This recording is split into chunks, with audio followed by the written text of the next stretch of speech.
ingeniero Murgia, tenerlo aquí, así que pido una fuerte palma para el compañero.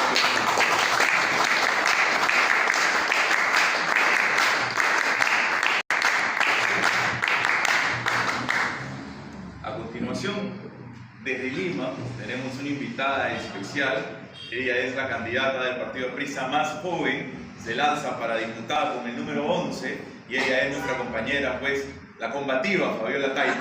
Aplausos también para ella, por favor.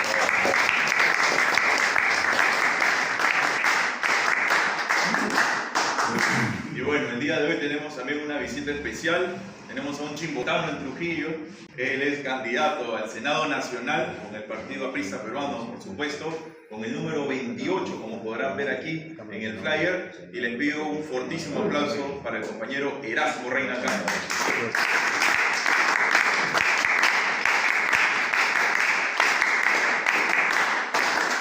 Entonces vamos a proceder con el inicio ya del evento, así que vamos a darle el uso de la palabra al compañero Pepe Murgia para que pueda dar el inicio al evento.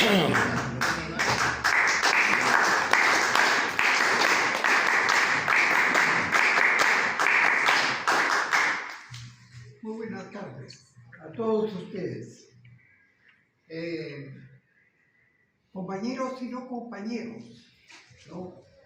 Gente que está vinculada a los principios del partido de la Torre y gente que ve con mucha esperanza lo que el partido de la Torre puede hacer en el futuro de la vida política del país. Y que entramos a una etapa nueva, digamos así, aun cuando no es tan nueva, porque la bicameralidad del país ya existía hasta el año 93, ¿no? Pero con la modificación que hizo el Congreso Constituyente de aquel entonces, se eliminó la bicameralidad.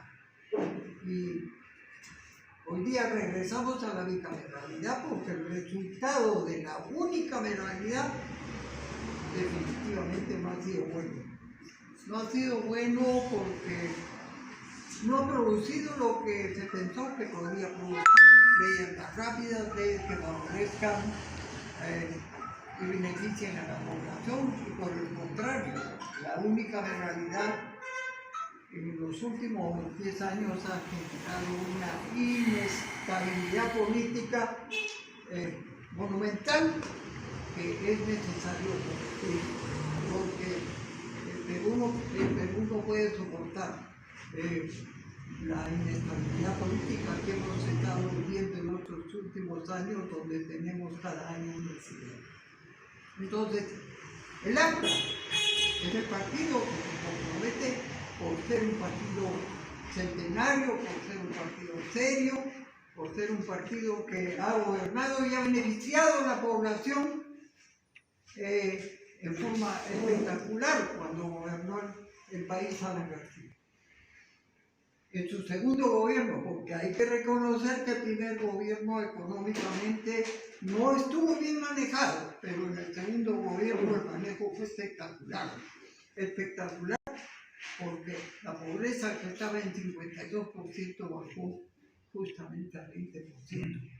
Y porque en el Perú más de 3.800.000 familias vieron la luz eléctrica por primera vez, gracias al programa de electrificación rural que se impulsó en el gobierno del presidente García. Y esto, hemos seguido comentando todos los logros que se consiguió en ese gobierno, principalmente en el tema del saneamiento físico, donde se creó el programa de agua para todos, que lamentablemente fue un poco retrasado en el siguiente gobierno durante la gestión del señor Humala. Pero si queremos más, también más, tratándose justamente del tema de la salud. Y en el tema de la salud voy a mencionar solamente un solo hecho. Y ese solo hecho que fue la gestión administrativa del gobierno de Alan García en salud, le dio al Perú el primer puesto en Latinoamérica de ser el país de tener un programa de vacunas de 28 vacunas.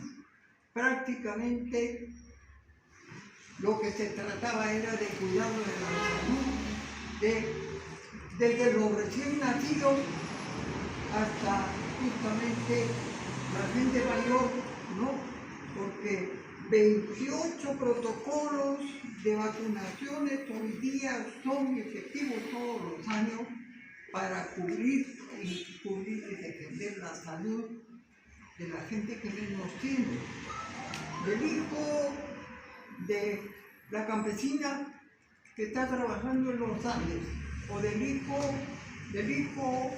o del campesino o del trabajador de la calle que no tiene seguro social, pero tiene la posibilidad de ser vacunado en una posta de para defender el futuro de su salud. Varias de las pandemias fueron frenadas gracias a ese sistema, el tema del sarampión, el tema de la polio, el tema de las jovencitas o de los niños que recibiendo una vacuna se les previene del cáncer. No quisiera abundar en esto, solamente remarcar que esto fue posible gracias a un gobierno del APRA que supo mantener el equilibrio entre lo que significa gobernar y legislar. Vamos a elegir a los senadores de distrito único, vamos a elegir a los senadores de distrito múltiple, que es mi caso, que yo voy como senador por la libertad. Vamos a elegir a los diputados de cada jurisdicción departamental. Vamos a elegir a nuestros representantes al Parlamento andino. Y termino mi intervención diciendo que yo soy candidato del Partido Aprista al distrito múltiple por la libertad y voy con el número 1. Es muy fácil. La columna central de la cédula de votación, en la columna central, ahí se deben de colocar los votos para senadores del distrito múltiple. Muy fácil, hay que mirarlo. Libertad, compañero Erasmo Reina, candidato al Senado único con el número 28. Compañeros y compañeras, agradecer que hoy estén presentes en este llamado de mi compañero Erasmo Reina, quien además es mi fórmula porque caminamos juntos en el sentido que nos une no solamente Alan García, sino también el conocernos muchísimos años, el unirnos de ser de la misma casa de estudios y el entender que el binomio de la juventud y la experiencia es importante de cara a las elecciones que tenemos este 12 de abril. Me emociona asimismo ver a los jóvenes, en este caso que son mis compañeros, que son de la JAP, que también pido un fuerte aplauso a la juventud.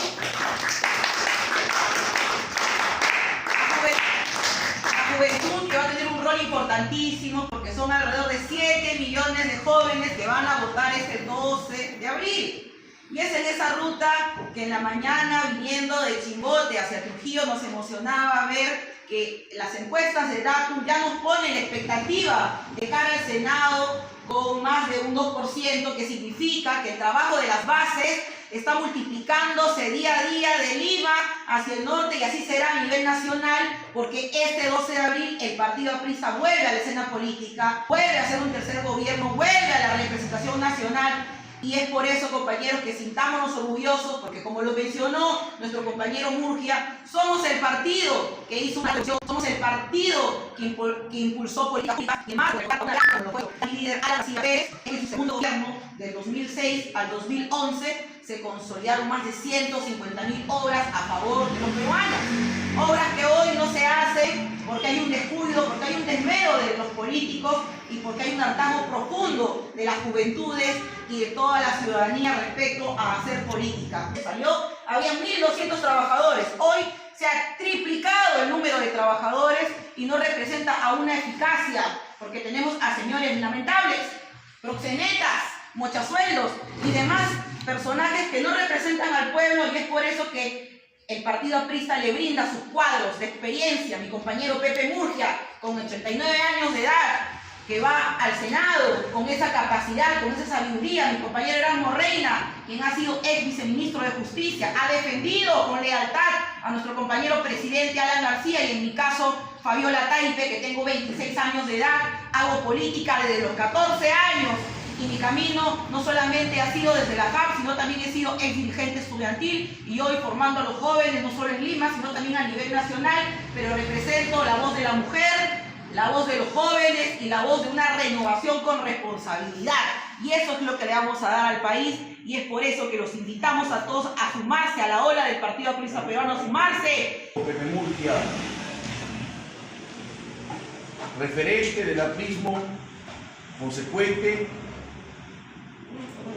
transparente y una gran gestión en Trujillo y en la libertad.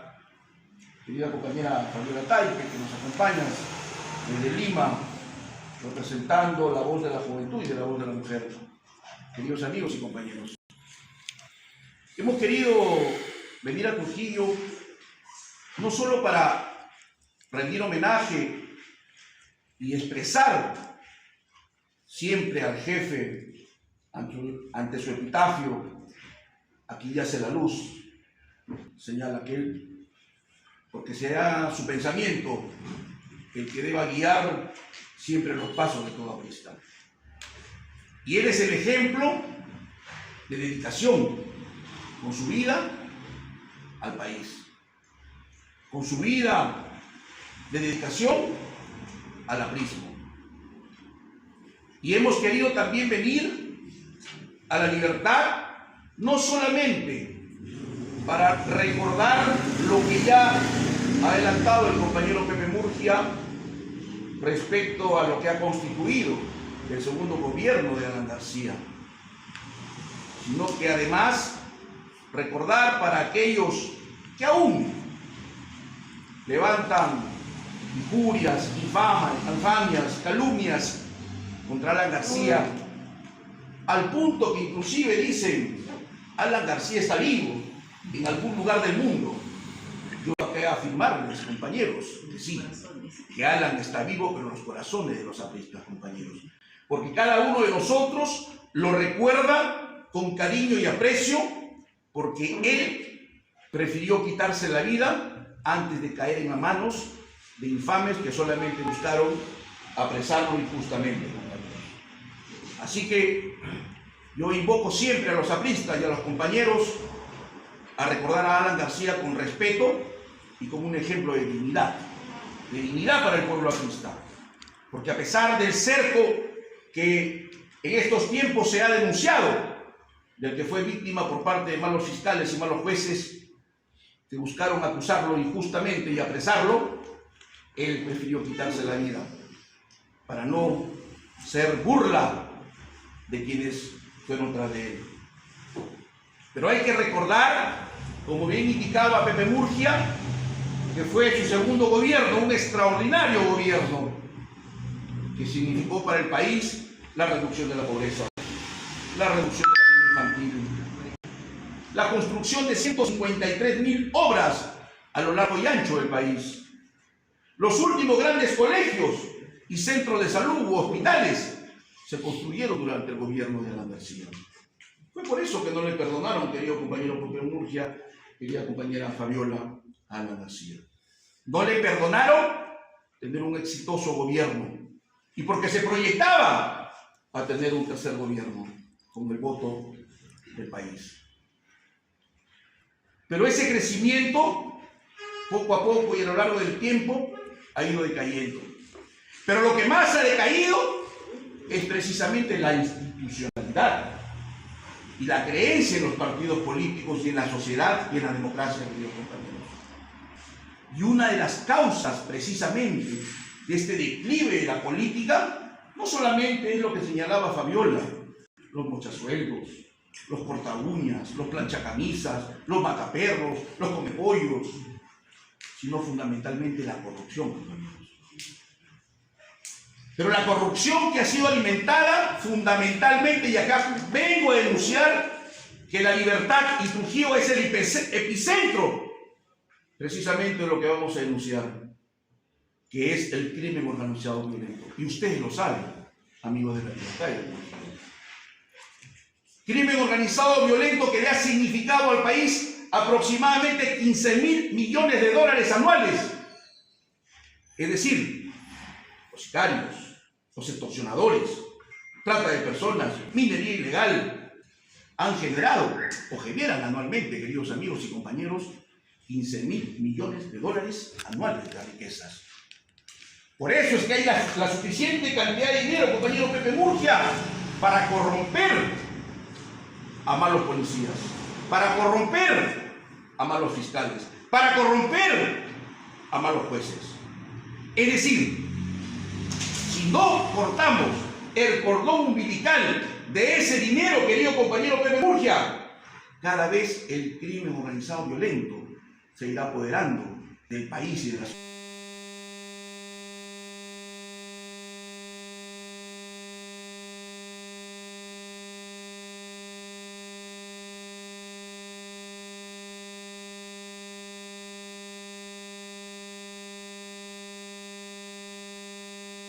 Políticas y va a llevar a congresistas vinculados precisamente a estos negocios oscuros y cochinos. Tenemos que combatir ese dinero cochino, ese dinero ilícito, porque si no, la democracia se va a ver socavada y destruida, queridos compañeros. Porque si continuamos en este mismo camino sin hacer nada contra eso, vamos camino a convertirnos en un narcoestado, queridos amigos y compañeros. Vamos camino a convertirnos en un estado de crimen organizado, queridos amigos y compañeros. Porque si no cortamos esa ganancia de 15.000 millones de dólares anuales, va a solventar a congresistas, pero también a presidentes. Con ese dinero, querido compañero, puedes colocar no solamente congresistas, sino también presidentes. Y advirtamos acá a la prensa que si no denunciamos esto, vamos camino a tener un estado del crimen. Vamos camino a tener un estado del crimen. ¿Por qué no se hace nada? Porque hay muchos que no les conviene. Y entonces, Erasmo Reina, que va como candidato al Senado con el número de la patria, número 28, ¿qué es lo que dice aparte del diagnóstico que estamos indicando? ¿Qué es lo que dice aparte de la advertencia que está señalando de lo que puede suceder en el país? ¿Qué es lo que podemos hacer para que esta democracia no sea corroída desde dentro con el crimen organizado y con la corrupción? Sí, hay cosas que podemos hacer, querido compañero.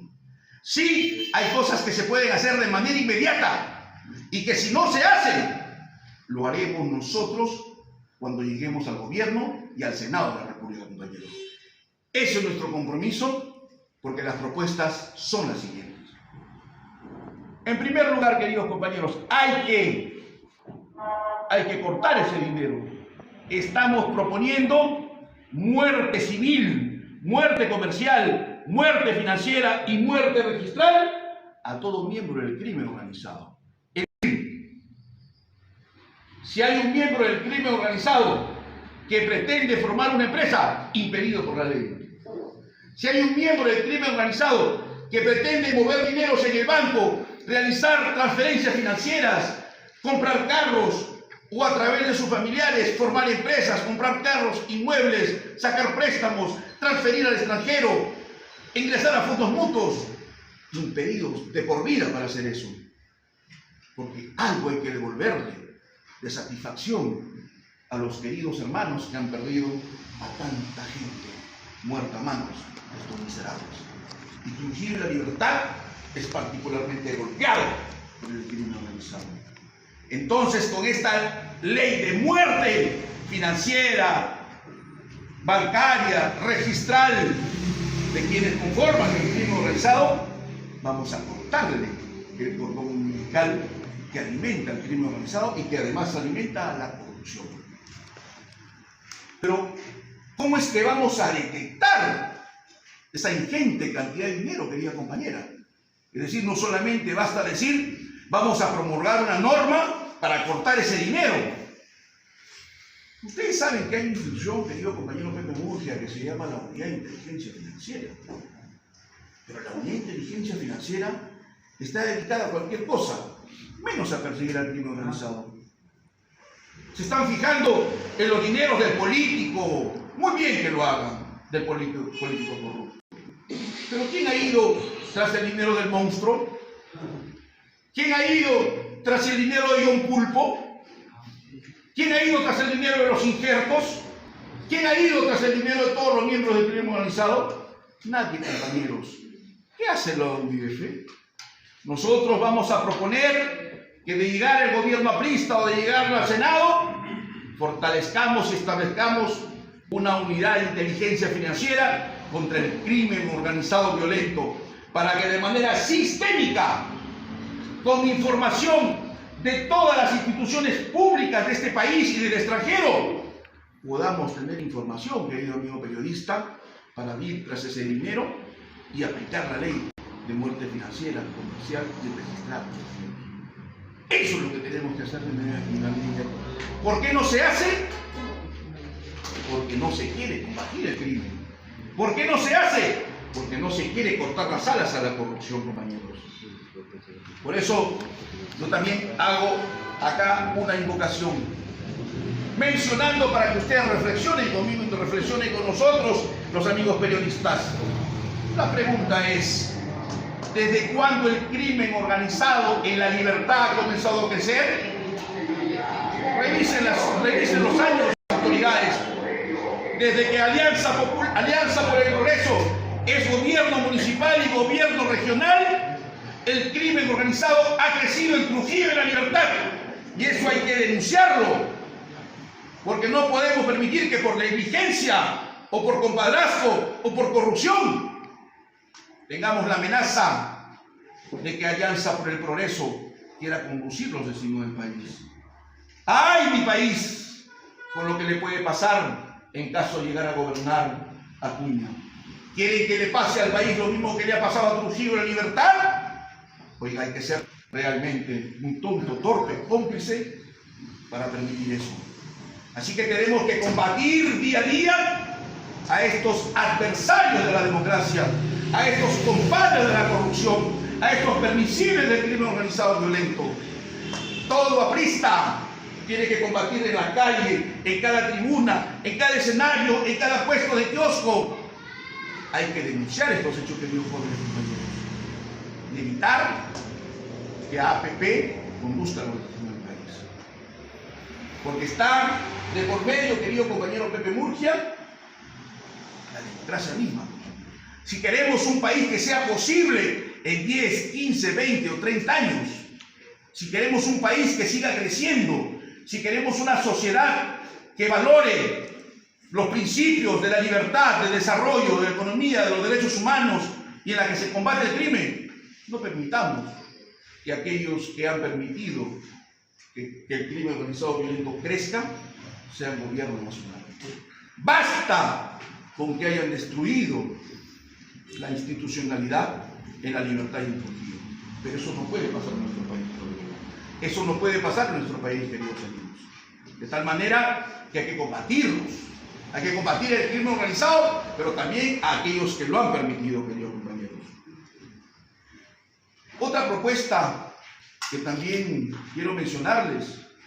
Ustedes han visto al presidente Felipe. Entra nuevamente, patea celdas, requisa celulares. La pregunta es muy simple. ¿Por qué no se suspenden las señales en los cuadrantes de las cárceles?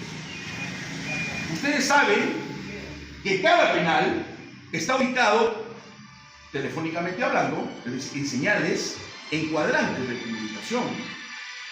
Nosotros vamos a proponer que si no es de mutuo propio, que las empresas telefónicas decidan cortar la señal en los establecimientos penitenciarios, por norma dispondremos que no haya señal en ningún establecimiento penitenciario, porque es la única forma de bloquear llamadas, compañeros. Porque es la única forma de seguir recibiendo amenazas, extorsiones, direcciones de directores del crimen organizado desde los penales, compañeros. Es tan fácil hacerlo, queridos compañeros. ¿Por qué no se hace? Por corrupción. Por corrupción, compañeros. Hay que decirlo con sus letras. Finalmente, Son muchas las propuestas, pero no quiero cansarlos con todas las propuestas que traemos acá. Siempre se ha hablado de más construcción de cárceles, queridos compañeros. Tenemos que ir, sí, a construcción de cárceles, pero lo que hay que hacer son cárceles factoría. Es decir, que las cárceles se autofinancien, porque no podemos seguir manteniendo criminales en los establecimientos penitenciarios. Cada cárcel tiene que convertirse en autogestionaria. Cada cárcel tiene que convertirse en autofinanciada para que cada preso coma y se alimente y duerma con lo que produce. El que no produce no come. El que no produce no tendrá buena cama. El que no produce no tendrá visita. Es la única manera de cortar contra el crimen. Quiero que entiendan, amigos y compañeros, ¿qué fijación tiene la corriente con eso? Es que la fijación que tenemos, que si no cortamos eso, compañeros, la democracia no es viable. La fijación que tengo yo, compañeros, es que si no cortamos eso, la vida...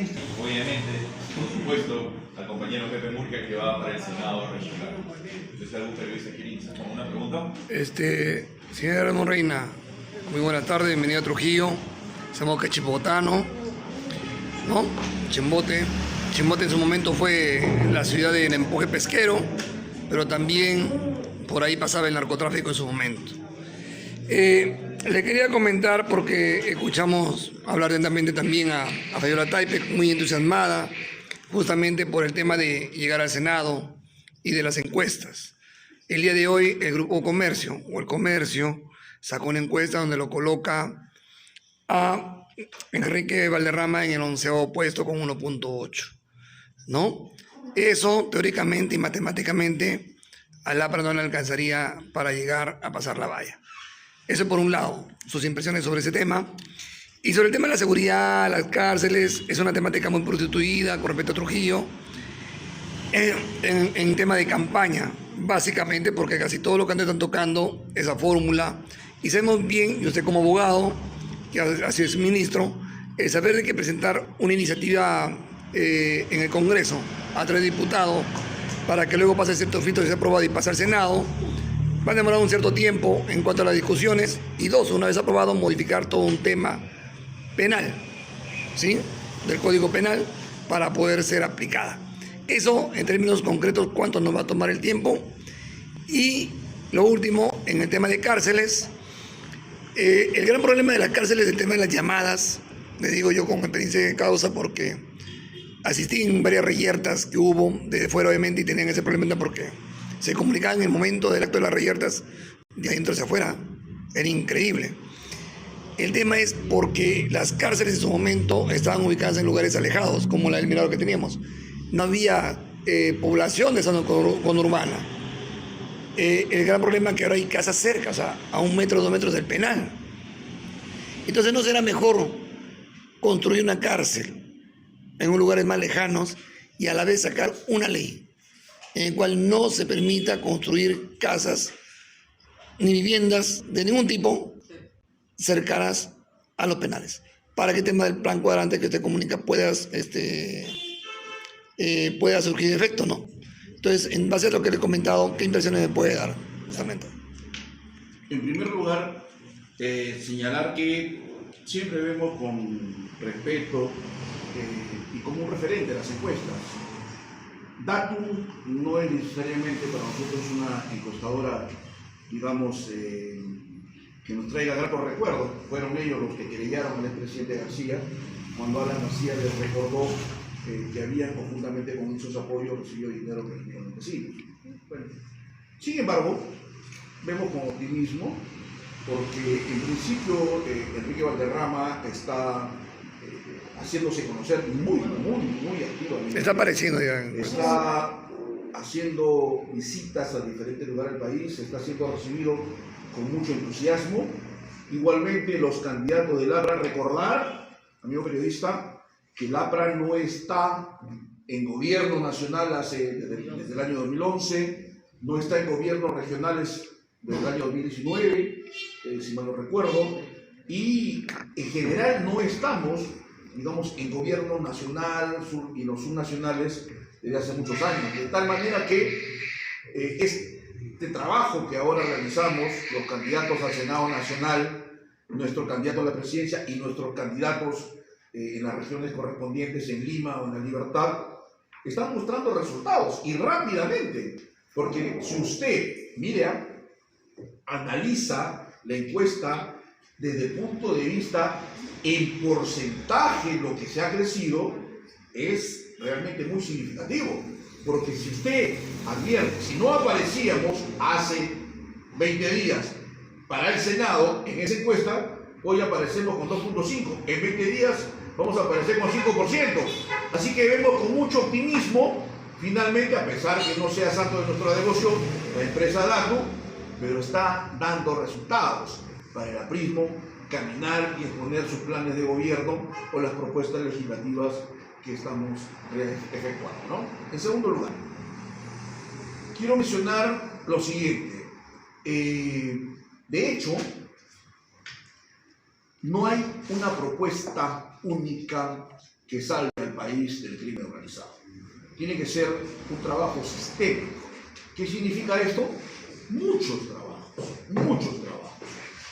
En esa línea, yo concuerdo de alguna manera con usted en lo siguiente. No debe haber ninguna construcción de ningún penal, ninguna construcción de penal en ningún lugar céntrico de la ciudad. Es que todos los penales que se han construido inicialmente estaban fuera de la ciudad. El penal de Ancón, que fue el Ancón 2, yo estuve en la inauguración cuando fui viceministro, es probablemente el último gran penal que se ha construido en este país. Ojo, el último gran penal, o sea, el penal grande, moderno, que se ha inaugurado en este país, ha sido el penal de Ancón, el gobierno de Alan García, precisamente. ¿Sabe lo que pasa? Ninguna autoridad local y regional tiene un penal en su zona. O sea, hay un primer problema, que nadie quiere permitir en su región o en su provincia la construcción de un penal. Por eso es que, como le he dicho, es parte de mis propuestas, hay que dar incentivos a los gobiernos regionales y locales para que permitan la construcción de establecimientos penitenciarios. Porque si no, ninguna autoridad va a querer aceptar. Cuando quisimos hacer la ampliación de Ocayama 2, el gobierno regional y la municipalidad provincial de Huaral nos sacaron marchas. Cuando quisimos hacer el Cañete 2, nos sacaron el Cañete marchas. Nadie quiere penales. Por eso es que la propuesta va a cárceles factoría. Es decir, cambiar el sistema de administración de un establecimiento penitenciario, que signifique desarrollo para la localidad. Porque si no tienes un penal que signifique, aparte de un presupuesto adicional, desarrollo para la localidad a través de convenios con las empresas de la zona, que permitan que los productos que se hagan dentro de los penales se, negocien, se vendan, se comercialicen en la zona, dándole de alguna manera vitalidad a los negocios de la zona, nadie va a querer aceptar eso. Pero yo insisto con nuestra propuesta. Y esto, créanme, lo he conversado con especialistas como, por ejemplo, digo el nombre porque estoy autorizado para decirlo, el señor Julio Corcuera, que es uno de los más grandes especialistas, un experto de Naciones Unidas, que acaba de presentar un libro, Extorsión, el negocio del crimen, en la Cámara de Comercio, y ahorita está publicada en la librería Crisol. Entonces, hay que buscar la colaboración de gente experta en esto, porque uno conoce, pero hay gente que está dedicada mañana, tarde y noche en estos temas. Entonces, nuestra propuesta es integral. Tiene que haber eso, y tiene que haber las otras propuestas que estoy indicando. Y usted indicaba muy bien lo siguiente, ¿no? La norma va a tener un trayecto y esto va a demorar. Mire usted, el tema de los bloqueos solo necesita una sentencia del Supremo. O sea, yo lo planteo como norma legal, porque si el gobierno nacional no lo quiere hacer, le sacamos una ley. Pero es una ley que se puede sacar, el 28 de julio se llega, 29 de julio se presenta. Yo no creo que haya alguien en el futuro Congreso que no quiera esto. Una norma de esta naturaleza se saca en 2 patadas. Entonces, yo creo que hay situaciones que pueden ser llevadas adelante de manera inmediata. Claro. La idea de todo esto es que en tema de la bicameralidad supuestamente es para que salgan leyes mejores pensadas. Así es. En algún momento Gilberto Cabanilla, no se lo ha reconocido, que en paz descanse, el maestro de la Universidad Privada de Dorrego y promotor, yo lo conocí también en estas brigadas estudiantiles que había, y me comentó de la bicameralidad era el mejor sentido y proceso para generar leyes, ¿no? Porque iban a pasar filtros y eran mejor pensadas, ¿no? Mire usted, si algo se puede rescatar del APRA y sus congresistas, es que entran 10 y salen 10, entran 20 y salen 20, entran 32 y salen 32, entraron 5 y salieron 5. Fabiola va a entrar como aprista, como diputada, Pepe Murgia va a entrar como aprista, como senador regional, y Heraldo Reina va a entrar como senador nacional. Los tres, si entramos, vamos a seguir siendo apristas. Y vamos a hacer la célula parlamentaria aprista, en donde sí se conversa, en donde cualquier proyecto que salga va a tener la responsabilidad de una célula parlamentaria. Eso nos diferencia con otros grupos que son partidos de fachada, en realidad empresas partidos, empresas universidades, empresas de cualquier cosa, pero no son partidos políticos, ¿no?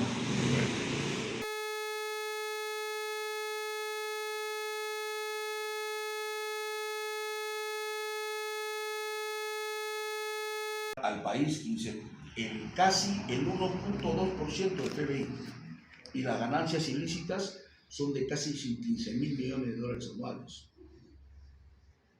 El otro día, en El Comercio salió un artículo, se me fue el nombre del articulista, y se ponía una realidad paralela, ¿no? Y decía, ¿qué tal si el directorio del crimen organizado comienza a destinar recursos para que sus actividades criminales pudieran seguir funcionando? O sea, se puso en una hipótesis, ¿no es cierto?, paralela, analizando lo que podría ser el crimen organizado. Si usted destina como crimen organizado determinada cantidad de dinero para corromper a los policías, lo va a lograr. Cuando atraparon al monstruo, este sujeto, ¿no es cierto?, que encontraron en Paraguay, deslizó algunas condescendencias de algunos malos policías. Igualmente pasa en la fiscalía, desafortunadamente. Encontramos a un fiscal, este miserable que fue a la casa de Alan García, Suaznávar, recibiendo $20.000 según un servicio higiénico, un lugar muy adecuado para él, ¿no es cierto? Pero también hay jueces que se corrompen. Es decir, el sistema de justicia está corroído por la corrupción. De eso se vale precisamente la ganancia del crimen organizado. Entonces, nuestra propuesta, adicionalmente, más policías, tenemos la propuesta de más procesos inmediatos, la aplicación en el país de la mayor cantidad de los famosos, se ha implementado un módulo para la aplicación de los procesos inmediatos, ¿no es cierto?, para el crimen de poca monta, para la aplicación inmediata y sanciones en una semana, más policías, justicia de paz en comisarías, más jueces de paz. Adicionalmente a esto, todo eso va a ser paliativo si no cortamos el dinero. O sea, siempre que haya dinero ilícito en la dimensión que estamos mencionando, siempre va a haber la capacidad. ¿Usted cree que no lo están haciendo ahorita? ¿Perdóneme? ¿Usted cree que no lo están haciendo ahorita? Por supuesto que no lo están haciendo. No lo están haciendo. No. Me refiero a dinero de crimen organizado que está ingresando al sistema político. Claro, hay minería ilegal. Pero por supuesto. Ya lo tocó ella. El tema del reinfo, porque un general como estaba acá y conversé con él, me dijo, el día que corten ese reinfo, esa es la madre de todo. Ahí se acabó todo. ¿Por qué? Porque en el reinfo está entrando dinero y financiando a congresistas. Y para la ampliación de reinfo, había un medio de comunicación, si no me equivoco, no tengo ahorita, dijo que había ingresado dinero a congresistas para sacar esta ampliación, cerca de más de $4 millones. O sea, imagínense la cantidad de dinero que está haciendo. Sí, pero respecto al reinfo, quienes avalan eso son los partidos que hoy sostienen al señor Gerí, partidos de izquierda a derecha, porque se ha extendido hasta el 2026, pero luego si se elimina el reinfo, ¿qué queda? Lo que hay que hacer es una ley marketing, que tolere y potencie a la pequeña minería artesanal formal que sí hay. En La Libertad, en Yacuabamba, hay comunidades como lo es La Victoria y otras comunidades que sí cumplen con el marco legal, que sí pagan permisos y que lamentablemente tienen que convivir con los ilegales. Es ahí en donde tenemos que ponernos a hablar y abordar el sistema actual de concesiones, porque el sistema actual de concesiones fue pensado en la gran minería. Nunca se pensó en que los pequeños mineros y mineros artesanales podrían de una u otra manera evolucionar, que es lo que hay actualmente. La minería ilegal le cuesta al Perú anualmente 22.000 millones de soles, según la Fiscalía de la Nación. Y lamentablemente no se hace nada para acabar contra estos señores, porque hablamos de una circulación no solamente de minería ilegal, hablamos de lavado de activos, hablamos de trata de personas.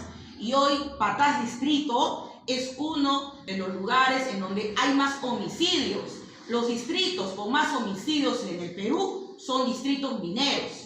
En Patás, en Ananea, Puno y en Inambari, Madre de Dios. ¿Cómo es posible? Pueblo Nuevo también. Tenemos que en esa ruta combatir a la minería ilegal y proponer, pero no tenemos a congresistas que estén a la altura, porque solamente hablan de la ampliación del REINFO. Se elimina el REINFO y ¿qué sigue?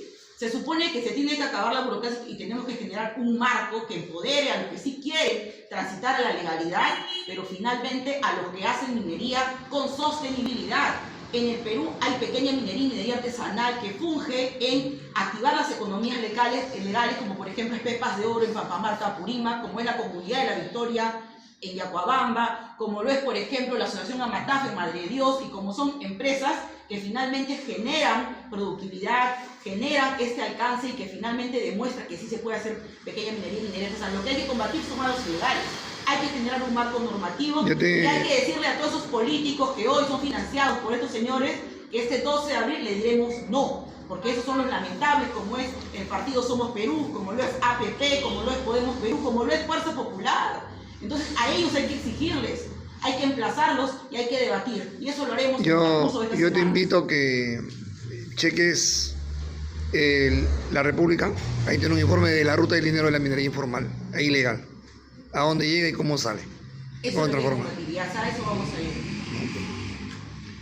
Y para el señor Murgia, para que no se aburra un poquito, le queremos preguntar, ¿quién es su accesitario? ¿Por qué tiene un accesitario que vaya? Si nos interesaría saber. ¿Accesitario? ¿O no hay accesitario que pueda seguir ustedes?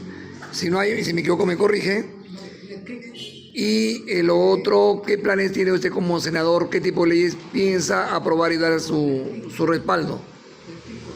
La ley electoral obliga a todos los partidos políticos, donde colocan un candidato, tienen que colocar la cuota de género. La cuota en género. Entonces, a pesar de que el distrito único, el representante es uno solo el que salió elegido de las elecciones internas, pero por mandato de la ley electoral el partido tenía que colocar la cuota de género.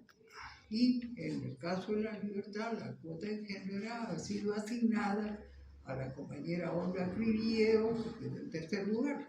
Hola, Crivieros. O sea, Okay. Independientemente de quién haya quedado segundo y tercero, eso se hace por mandato de la ley, y en el supuesto caso de que cualquier parlamentario perdiera la vida, el accesitario es el que está Asume. establecido. Y es Olga Crivieros, ¿no? En ese caso, Claro. porque Ahora, la norma lo establece. establece. Ahora, ¿qué tipo de leyes y normas, bajo su experiencia, que tiene que llegar al Senado, ¿no? Usted está dispuesto a respaldar? Pero ¿quién puede oponerse a la ley? No. Nadie. Usted, o sea, ¿qué Si tipo la de ley normas y está ahí, leyes se respaldaría? Si la ley está ahí y el reglamento está ahí, si algo tenemos que hacer en el Perú es respetar la institucionalidad. Y la institucionalidad comienza con el respeto a la Constitución, con el respeto a las leyes y con el respeto a los reglamentos, porque nos hemos acostumbrado en estos últimos 20 años a que un fiscal haga la interpretación de la ley y el juez, un juez interpreta la ley a su forma independientemente de lo que diga el Tribunal Constitucional. Eso es lo que tenemos que corregir. Y ahí los medios de comunicación tienen un rol muy importante, porque lo que tenemos que hacer es justamente respetar la ley, respetar la Constitución, porque para eso el Estado está estructurado. Para eso tenemos en el Perú un Tribunal Constitucional. Pero, ¿cuál es el ejemplo que estamos recibiendo últimamente? El Tribunal Constitucional dice, esta es la última palabra, y aparece un juez que dice, no me parece. Entonces, ¿en qué país estamos? ¿Quién gobierna? Cuando lo que debemos de pretender es que el gobierno tiene que respetar la Constitución. Tiene que respetar la Constitución y, lógicamente, las leyes y los reglamentos y la jurisprudencia que se genera dentro de su marco. Ok, muchas gracias.